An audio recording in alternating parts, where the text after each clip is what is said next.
The first dish was Abby's pan-seared salmon with an asparagus quintet. She boiled, deep-fried, and stir-fried the asparagus, and also made an asparagus soup to accompany the salmon. With only 2 types of ingredients, she truly maximized her culinary skills. When Ramsay cut into the salmon, he quickly called the other 2 judges to observe. Was there a mistake? Not at all. Her pan-seared salmon was perfect, with its flesh pink, delicate, and glossy, retaining all its moisture. The seasoning of the asparagus and salmon was flawless. Abby's ability to cook asparagus in 5 different ways truly shows her exceptional talent. The second dish was Sean's Anko chili steak, served with Colima chili sauce and ash tree blossom sauce, along with Greek-style potatoes. When cut, the steak was unfortunately overcooked, losing too much juice. However, the 2 sauces tasted quite delicious. Sean had the most ingredients, but his dish was only mediocre in performance. The third dish was Levi's mustard maple syrup pan-seared salmon with broccoli. Upon cutting the salmon, it was evident that the fish was too dry and flaky. The broccoli tasted good, but the overcooked fish did not allow the sweet maple and strong mustard flavors to shine through. Adaya received only 4 ingredients but cleverly paired them. Her lamb chops were excellently pan-seared, and the yogurt added a special tanginess to the lamb, making for a perfect combination. But the highlight was the sauce's flavor. Typically, the taste of orange sauce isn't easy to stand out, yet in Adaya's dish, the orange sauce was aromatic and perfectly balanced, providing a rich flavor to the entire dish. Next was Little Una's pan-seared scallops and raw marinated scallops with ginger oil. After cutting the seared scallops, Ramsay's expression turned serious. Cooking scallops with caramel should only take 90 seconds. However, the flavor of the raw marinated scallops was still quite good. Her ability to cook the same ingredient in 2 completely different ways shows great creativity. The 6th dish was Logan's grilled steak with bamboo steamed rice. He received 7 ingredients, 4 of which were spices. The steak was perfectly cooked and flavored, but the rice was overcooked and too bland. The yellow peppers on top were also undercooked. He focused too much on seasoning and neglected to showcase his cooking skills, showing a somewhat unbalanced approach. The 7th dish was Josh's curry-flavored orange roast duck with fragrant rice. A bit of chili was added to the sauce, blending well with the orange to give the duck a very distinct flavor. However, the main ingredient, the duck, suffered from serious cooking errors. The duck was not marinated well and was overcooked, resulting in very dry meat. The final dish was Samuel's 5-spice pan-seared duck with cucumber-flavored pasta and pine nut sauce. This dish was impeccable, and Ramsay nodded in approval after tasting it.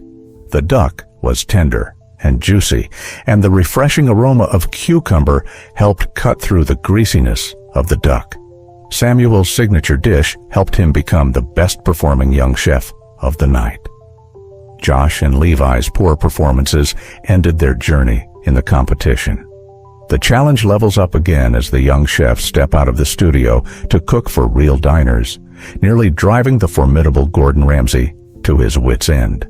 They head to the first outdoor Junior Master Chef pop-up restaurant to cook for 40 VIP guests, divided into 2 teams led by Samuel and Abby, winners of the previous contest. During the selection phase, Samuel chose Sean and Una, while Abby picked the more consistently performing Adaya and Logan. The winning team from this round will advance directly to the semifinals, but from the losing team, only one will move forward. For this competition, the judges prepared dishes of a very high standard, including an appetizer of pumpkin blossom tempura paired with goat cheese and citrus prawns. The young chefs had to learn these dishes on the spot, and they could ask the judges any questions during cooking. Hearing this likely made the young chefs quite nervous, knowing how intense Ramsay can be in such competitions. The red team was responsible for 1 pumpkin blossom and 1 citrus prawn dish, and their main courses were wolffish and filet mignon. Possibly due to nervousness, The three young chefs of the red team took a moment to respond correctly after Ramsay repeated the order. The blue team's first order included 1 pumpkin blossom and 1 citrus prawn, with the main courses being 2 filet mignons. Before the first dish was ready, the red team received 2 more orders consisting of 3 pumpkin blossom tempuras and 3 citrus prawns, putting them under significant pressure. I really doubt they could remember all the orders from the customers due to this immense stress. The blue team also received their second order, which included 2 pumpkin blossoms and 2 citrus prawns for the appetizer, and 1 wolffish and 3 filet mignons for the main course. However, Una faced some issues when the meat filling fell out of the pumpkin blossoms during frying. Samuel quickly advised her to cook another batch, but the shape of the newly made pumpkin blossoms was still very poor. Seeing this, the formidable chef Gordon Ramsay couldn't hold back anymore and immediately halted the blue team's competition. Gordon Ramsay is truly fearsome. He does not allow any substandard dishes to be served to guests. When unsatisfied with the dishes made by the young chefs, he bluntly told them he did not want pig food, forcing the blue team to redo the pumpkin blossom tempura. After tasting the red team's citrus prawns and spitting them out due to excessive salt and pepper, it was clear that Logan had overcompensated by focusing too much on cooking rather than seasoning. It seemed like the red team would also have to redo their work. After calming his nerves, Logan regrouped and re-entered the competition. However, since Una had not yet managed the tempura, her performance today was very poor, causing the blue team to fall far behind the red team. The 3 young chefs of the red team worked in perfect harmony, while Una did not follow directions, and Sean made little progress. As they continued to lag, Judge Graham Elliott decided to step in and help them. Finally, their first appetizer was served to the VIP guests. Today's pop-up restaurant challenge will have the judges decide the winner based on the young chef's performance and the feedback from the guests. Although the blue team also received some positive feedback, they were still behind the better-performing red team. Despite this, the blue team's progress showed no signs of improvement. Ramsay made it clear to them to start quickly. The young chefs were terrified. Ramsay rarely loses his temper with them. The red team had already sent out their last appetizer early under Ramsay's urging. Finally, amidst the chaos, the blue team managed to complete their appetizer.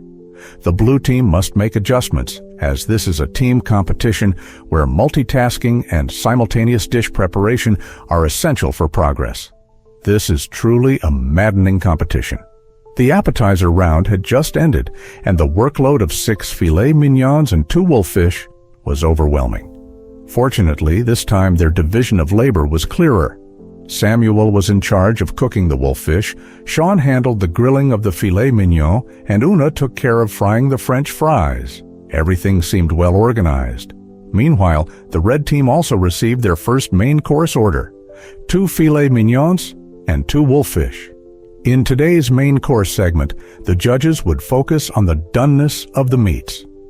The wolffish needed to have a crispy skin, and all the filet mignons had to be perfectly medium rare.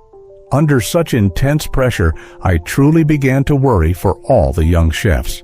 Their work efficiency was higher, and the main courses were cooked very quickly. However, the red team encountered some difficulties in controlling the cooking temperatures, significantly slowing down their overall pace. More seriously, under Samuel's strong leadership, the blue team managed a comeback and finished their last 2 main dishes first, while the red team was still stuck on the steak progress. Urged repeatedly by Ramsay, the red team finally completed their last 2 main courses. While they were resting, the 3 judges began to critique their dishes. The red team's wolffish was beautifully shaped with a crispy skin, and the seasoning was precisely controlled. The blue team's wolffish was not as well done as the red team's, but visually, the blue team's steak was closer to restaurant quality.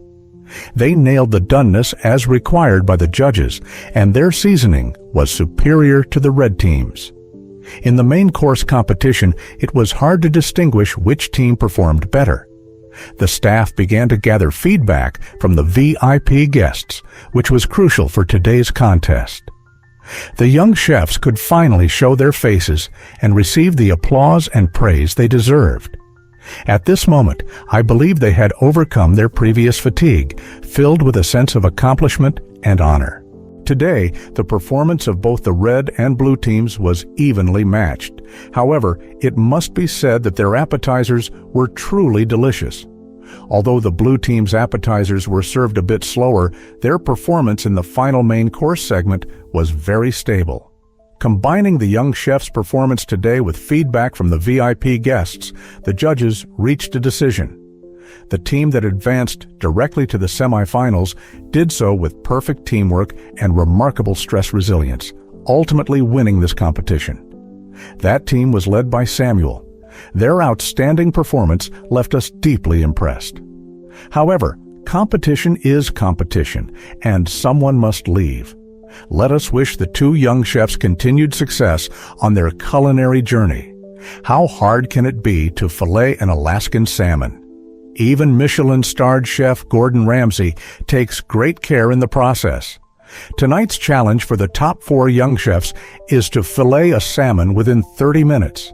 The winner will receive a crucial advantage in the next round of the competition. What standards must be met to qualify? Chef Ramsay provided a live demonstration for the young chefs. First, make a cut behind the head, deep enough to reach the bone. Do the same on the other side. Then, place your hand flat, hold the head, and cut along the backbone towards the tail. Lift the fillet and continue cutting into the remaining part. Repeat from the head to the tail until the entire fillet is removed. Use the same method for the other side. The separated bones should be intact and not too much flesh should remain on them. Then slice the filleted meat into pieces weighing about 160 to 200 grams each, completing the entire process of filleting the salmon. Ramsay's knife skills were nearly magical, perfectly filleting the fish and evenly dividing it into 16 portions in such a short time. How will the 4 young chefs perform in this tough challenge? Let's enter today's first competition. Samuel was quick. He filleted 2 pieces of fish in record time. However, Abby had made no progress and kept looking around, clearly not paying attention during Ramsay's demonstration.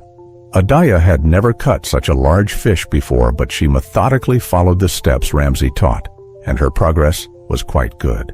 Logan did not cut close to the bone, so the meat he removed was very thin, and a lot of flesh remained on the bones. With no better option, he had to continue cutting the filleted meat. When time was up, Logan was the first to be judged. His salmon cuts were oddly shaped, and some pieces were too thin to be usable. After discarding the subpar pieces, Logan ended up with only 10 pieces of salmon, only a few of which were well cut. The rest barely passed muster. Samuel managed to cut an impressive 15 pieces, leaving not much flesh on the bones, which were fairly clean. However, he butchered the flesh on the back of the fish, leaving many bones, a technical mistake that made his performance mediocre.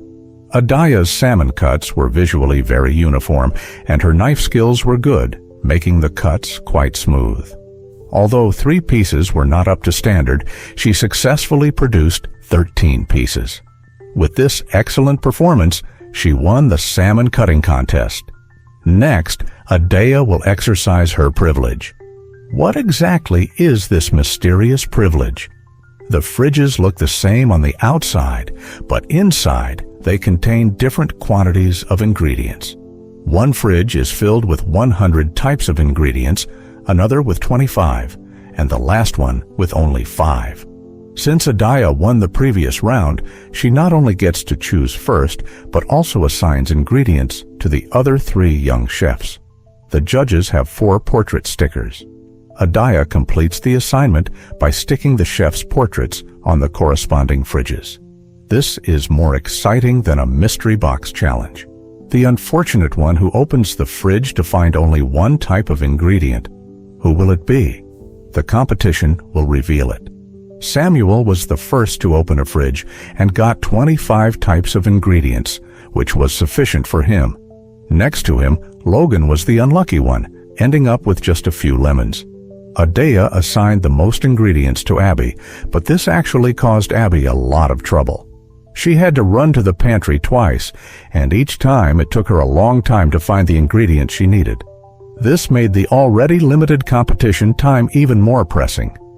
In the blink of an eye, 20 minutes had passed, and the young chefs had to speed up. Samuel also encountered some problems. The temperature of his frying pan was too high, and his salmon almost burned when he placed it skin side down. He then had to readjust the temperature. Samuel's ability to adapt quickly is truly impressive, a quality befitting a top chef.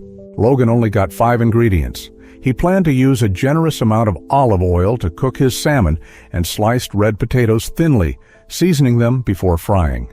This left him no time to cook the Brussels sprouts. The more complex his cooking method, the less time he had. Adaya cooked a salmon dish with Asian flavors. She marinated the fish in soy sauce and a variety of spices, seasoning it further with garlic and ginger. Although this method helps remove the fishy smell, she had to be careful with the cooking time of each ingredient. In this crucial competition, the 4 young chefs really gave it their all. With only 2 minutes left, all the chefs had to start plating and garnishing their dishes. As the countdown ended, they all successfully completed their salmon dishes. Logan's choice was very bold this time, pairing his salmon with red potato chips and Brussels sprouts puree with verbena lemon. Fortunately, the doneness of the salmon was just right, revealing a pink flesh upon cutting. A dish like salmon confit, usually seen only in Michelin-starred restaurants, was perfectly recreated by Logan with just 5 ingredients. His seasoning of the salmon was even more delicious than some star chefs. Logan, who had been inconsistent, finally proved himself with this nearly perfect dish in this crucial competition. The second dish was Abby's orange and mango juice salmon with carrot puree. The exterior was wrinkled, and the fish was obviously too dry. However, the carrot puree was crisp and sweet, just right. Still, the dish seemed too mundane and lacked any stunning elements. This performance was indeed below standard for little Abby. Likely, having too many ingredients made it difficult for her to choose. Her tears kept swirling in her eyes and her lips twitched, but the strong Abby never let herself cry. Next up is Samuel's pan-fried salmon served with oil-poached tomatoes, finished with a tomato honey sauce, cilantro, and green onions. The salmon skin is crisply fried, making a clear sound when cut into. The flesh is flavorful and bursts with a wonderful taste upon tasting. He mixed tomatoes and honey to create a jelly-like sauce, cleverly enhancing the natural flavor of the salmon. His performance was consistently stable as always. He paired the dish with garlic broccoli and stir-fried green beans. The salmon was marinated with lemon juice, soy sauce, honey, and sugar, resulting in excellent seasoning and perfect cooking. The green beans and broccoli tasted sweet and sour, but unfortunately, the garlic in the broccoli was burnt, significantly affecting the dish's overall taste. It was truly a pity. The judging session has concluded. After lengthy deliberations, the 3 judges have determined the results. The 2 young chefs advancing to the finals of Junior MasterChef Season 2 are Logan and Samuel. Our 2 young girls sadly stop at the semifinals, but having fought their way into the top 4, they are undoubtedly little master chefs in my heart. I believe this culinary journey will leave them with beautiful memories. With the semifinals over, our 2 championship contenders have emerged. Logan and Samuel, the young chefs, will make their final charge towards the championship trophy and the ultimate prize of $100,000. This will definitely be an epic showdown, taking place one last time on the Junior MasterChef stage. For the championship trophy and the $100,000 ultimate prize, they will launch their final assault. All the young chefs from this season will return to cheer on the 2 championship contenders. They will witness the birth of the champion. Tonight's finale theme is to prepare a perfect dinner. The 2 young chefs must create an appetizer, a main course, and a dessert within 90 minutes. Who will be the true champion of this season? Samuel's appetizer is pan-fried chicken back. The main course is pan-seared red dot salmon with saffron curry sauce. And for dessert, he has prepared Italian lime cream pudding served with passion fruit and raspberries. Samuel has chosen Southeast Asian flavors for tonight's finale. Logan's appetizer is roasted peony shrimp served with romaine hearts and smoked garlic aioli. The main course is salt-baked sea bass, and for dessert, he has prepared lemon-flavored Madeleine cakes served with candied berries and goat cheese mousse. His entire menu is full of Mediterranean flavors. He cannot take it lightly, as his opponent is the formidable Samuel. The final menus of the two young chefs have clearly been meticulously crafted. Flavor-wise, the two menus are vastly different. This final contest is less a competition between the two young chefs and more a clash between Mediterranean and Southeast Asian flavors. Samuel prepared chicken back using a sauce containing sesame oil, soy sauce, and chili sauce. He planned to wrap the chicken in this sauce and then deep fry it before coating it with a layer of sesame sauce. This method prevents the seasoning from becoming too salty. For the red dot fish, he used coconut milk and saffron for seasoning, adding layers of complexity to the fish's flavor. For dessert, he chose passion fruit because its tartness nicely balances the sweetness of the cream pudding. On the other hand, Logan seasoned peony shrimp with lemon and planned to roast the shelled shrimp for 6 to 7 minutes. For the main course, Logan broke from convention by frying spices in salt, a method that helps retain the moisture of the sea bass. He also seasoned the belly of the fish with thyme, lemon, and butter, which requires precise cooking to perfect. For dessert, Logan paired Madeleine cakes with candied berries and goat cheese mousse, ingeniously mixing sweet and savory flavors. Just when I thought the two young chefs would proceed smoothly through the competition, they unexpectedly pulled out their secret weapons. The Season 2 finale could truly be described as a feast for the eyes. In their final performance, the young chefs unleashed their best techniques. To enhance his dish, Logan used a smoking gun, igniting applewood to infuse smoke into a sealed bag mixed with his aioli, adding complexity to his peony shrimp seasoning. The scene was enveloped in smoke, like a magic show. Not to be outdone, Samuel rapidly froze raspberries in liquid nitrogen before crushing them into small pieces to garnish his dessert. This maneuver was like something out of a live-action Breaking Bad kitchen. The outstanding performances of the two young chefs transformed the Junior Master Chef stage into a magical kitchen. Their knowledge of cooking far surpasses their peers. With just 15 minutes left in the competition, Logan's salt-baked sea bass was ready, and his saffron and aioli sauce was also complete. Meanwhile, Samuel had just finished seasoning his red dot fish, choosing to cook it last to ensure the skin stayed crispy when judged, as fresh fish requires only minutes to cook. Both young chefs showed strong strategic thinking. With the final 5 minutes ticking down, they needed to speed up their plating and garnishing. Samuel and Logan put considerable effort into their presentation, making each dish more exquisite than the last, each a masterpiece in its own right. As the 90-minute competition concludes, the final 6 dishes have been completed. Next, the 3 judges will critique the dishes prepared by the 2 young chefs, one by one. Starting with Samuel's Southeast Asian flavored chicken back, accompanied by pickled cucumber and radish with some spicy, crispy rice. The dish looks impressive and smells aromatic. The chicken skin is crispy and delicious, and the sauce has a hint of Korean cuisine. Samuel used high-quality wine, mirin, and sambal to pickle the radishes, enhancing their crisp and refreshing taste. However, Ramsay found the acidity slightly overwhelming, though Judge Joe thought it perfectly highlighted the dish, combining the sourness of the pickles with the sweetness of the chicken, creating a significant yet harmonious impact on the palate. The judges were divided in their opinions on this dish. Next up was Logan's dish of peony shrimp with spiny bitter-gourd olive tapenade, along with sautéed lettuce hearts and smoked saffron garlic aioli. The presentation of the dish was exquisite, almost like a piece of art. The shrimp were cooked perfectly and tasted fantastic, especially the subtle smoky flavor paired with the garlic aioli, enriching the overall texture. However, the saltiness of the olives was a bit overpowering, masking the flavor of the saffron. Still, the combination of ingredients was clever, and the smoky aroma gave a unique essence to the otherwise mild shrimp meat, slightly edging out Samuel in this appetizer round. Next is the more critical main course evaluation.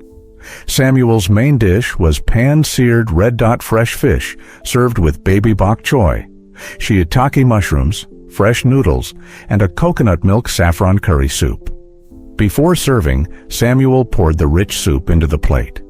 The fish skin was seared to perfection, and cutting into it produced a very crisp sound. Judging by the light pink flesh, it was cooked to a perfect medium rare. Not only was the cooking time precise, but the seasoning was also flawless. The red dot fish, originating from the Arctic Circle, combined with other Southeast Asian ingredients, brought together elements from different parts of the world in a beautifully fused dish. However, Judge Graham Elliott felt that the complex side dishes had the opposite effect, stating that while the fish itself was cooked deliciously, the curry and coconut milk as the base were too overpowering, masking the natural flavor of the fish. Samuel could have simplified it, allowing the fish to be the focal point. On the other hand, Ramsay was more forgiving, considering it a complete work where the flavors of all ingredients contributed to the dish's overall performance, without needing to highlight one specific taste. The judges' opinions on Samuel's main dish were again mixed. Next up is Logan's salt-baked sea bass, stuffed with lime, thyme, and butter, and served with Argentine chili sauce and grilled vegetables. The judges easily peeled off the fish skin after removing the sea bass. The fish was tender and juicy, complemented by the spicy kick of the Argentine chili sauce, which enhanced its flavor. The grilled vegetables were also delicious, especially the piquillo peppers. However, Ramsay felt the Argentine chili sauce was a bit too strong. He suggested that a sauce made with lime and butter could be more suitable for this dish than the chili sauce. Regarding the main courses by the two young chefs, Ramsay believed their cooking of the fish was impeccable, but the sauces were their downfall, pointing out areas for improvement. At this point, the performances of the two chefs were neck and neck, with only slight advantages. Next is the dessert round, starting with Samuel's Italian lime cream pudding, served with passion fruit ginger powder and liquid nitrogen raspberry crumble. The pudding created a battle of flavors in the mouth, a veritable feast of tastes. The mix of passion fruit and ginger burst with a unique flavor, while the liquid nitrogen frozen raspberries added texture to the dessert. A hint of vanilla inside the pudding made the entire dish resemble an edible perfume, where the flavors of the various ingredients intertwined to achieve a perfect balance. The final dish was Logan's lemon-scented Madeleine cake, accompanied by mixed berry compote and goat cheese mousse. The cake was fragrant and soft, while the goat cheese nicely balanced the tartness of the plums, making these ingredients a perfect match. Logan ended his culinary journey with this perfect dessert, marking a splendid finale to his participation. With this, the main competition phase of the second season of Junior MasterChef concluded. After intense discussions, the judges unanimously decided that Logan was the season's champion. Congratulations to Logan on becoming the new junior culinary genius. After 7 grueling rounds, Logan clinched the championship trophy and the grand prize of $100,000. Though Samuel narrowly missed the championship, he is sure to be a rising star in the culinary world. The second season of Junior MasterChef has come to a satisfying close. Are you looking forward to Season 3? Let me know in the comments, and I'll see you next time.